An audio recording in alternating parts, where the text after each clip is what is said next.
KG, লঙ্কার দাম 300 টাকা। আমার বাজারে সব জিনিসের শুধু দাম পাচ্ছে, আমার মেনে নিতে পারে না। ও গিন্নি, ও গিন্নি, কোথায় গেলে তুমি?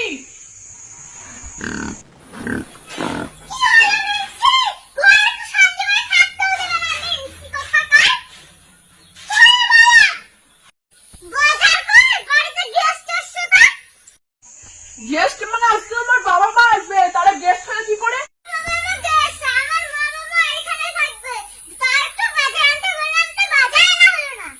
তা বলো বাজারে কি কি আনতে হবে, আবার যাই। 5 কেজি খাসির মাংস, 3 কেজি পোল্ট্রির মাংস, 2 কেজি গরুর মাংস, আদা, রসুন, শাক, 2 কেজি পটল, 3 কেজি বেগুন, 4 KG tomato, 5 KG. No, no, no, no.